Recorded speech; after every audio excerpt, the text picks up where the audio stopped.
Good afternoon and welcome to our Financial Advisor Forum. I'm Greg Greenberg from The Street. Vanessa O'Connell is the author of the fantastic new book, Wheelmen. It recounts the rise and fall of cyclist Lance Armstrong, and it also highlights the tight connection between Wall Street and professional sports. Seriously, you can't just follow the athletes, you have to follow the money as well. Welcome, Vanessa. Thank you. Thanks so much for having me. So what makes the Lance Armstrong story the greatest sports conspiracy ever, which is the subtitle of your book? Because there's a lot of conspiracies, there's a lot of doping, Olympic athletes, baseball players. Why Lance? That is a very good question. I think, obviously there's doping in all sports, and there have been big doping scandals in many other sports. But when my co-author and I sat back and looked at the Lance Armstrong story and put it into perspective, we started to see it as a conspiracy for three reasons. One, the type of doping that the team was engaging in was more than just an athlete in a locker room kind of shooting himself up with EPO or slapping on a testosterone patch. We were talking about what the riders were engaged in was, at certain points, blood doping, where they would remove blood and then have it inserted back into their bodies at strategic moments during the Tour de France, sometimes all together. In fact, we open the book with a scene on the team bus where the bus is pretending to be broken down and the riders are getting an infusion of blood before a rest day on the Tour de France. So we viewed it as a conspiracy. For that reason, it was broader than just one athlete. Also, this lasted for 14 years. This was a secret that not just Armstrong had, but those around him, his supporters who knew, also kept this a secret for 14 years in the face of denials year after year. Every year that he won, there were allegations that he doped. And for 14 years, they managed to keep this a secret. And for that reason, we also viewed it as the greatest conspiracy in sports. And you usually uncover those secrets by following the money, to use the old Watergate term. So let's start out with the money, where it all started. And in this case, it started with Thomas Wiesel, who, if you remember the tech bubble, the original tech bubble, was an investment banker, brought forth a lot of big tech IPOs. How did he elevate the sport of racing through his money? Yes, I mean, we in this book really go far beyond just the Lance Armstrong scandal that many people have heard about. We go back and look at the rise of American cycling. And we really fell in love with that story because it's a really interesting story. Americans were laughable in the sport of cycling until around the mid-'80s. Thomas Wiesel is a Silicon Valley investment banker who took up cycling in his 40s and became very passionate about it.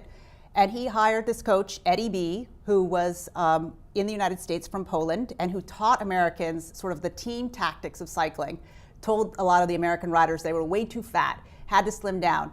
Thomas Wiesel not only hired Eddie B., but also brought in a lot of sponsors to the sport. He hired Mark Gorski, a former gold medalist in cycling, to help him line up sponsors who poured money into this event. Wiesel and Gorski and the others who were involved in the sport early on really focused on the Tour de France, and they decided that they were going to build a team that could win at this event. That was radically different. And you could think of it as a different business model, in fact, from many European teams which were riding throughout the season in all of these races. The American team, which became the U.S. Postal Service team, really focused on the big event. And that strategy worked for many years. They won a lot of big events. They kept on winning. Now, how big was Lance Armstrong to American corporate sponsors like Nike and General Mills? When he gets on the Wheatie box, sales jump 10%. And then what happens when he's outed and he has to admit to Oprah Winfrey and the world that he did dope? How much of a problem was it for the sponsors?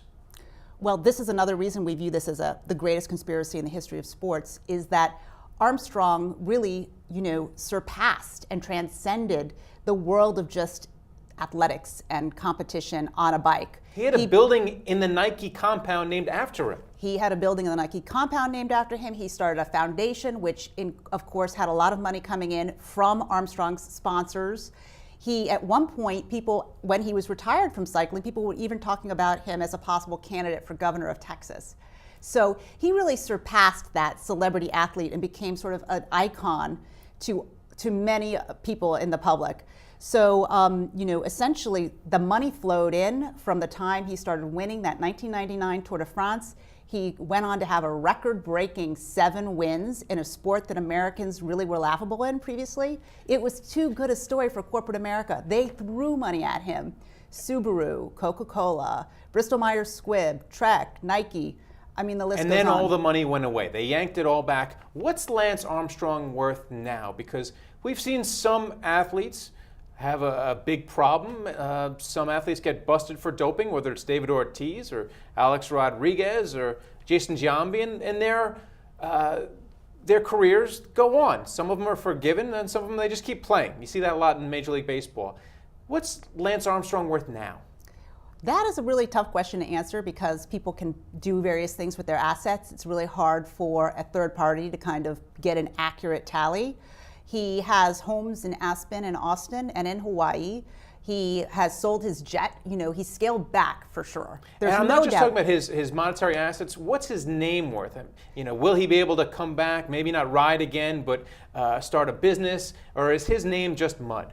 Well, you know, he lately has been saying that he lost $75 million the day that he admitted on Oprah that he had doped. So that's a big hit if it's true. There could be some exaggeration behind that claim that he's making because he also faces a lot of lawsuits seeking a lot of money right now. For instance, his former teammate, Floyd Landis, and the Department of Justice are seeking $120 million from Armstrong and his former director sportif, Johan Brunel. If that case goes to trial and if Armstrong loses, that could hurt him substantially. 120 million is a big figure. You know, maybe that much wouldn't be the sum that they would settle for or that Landis and the Justice Department would win, but that could hurt him. He's got a few other legal issues he's facing. He's got a lot of issues, it seems to me. But it's a fantastic book. Thanks for coming on and speaking about it.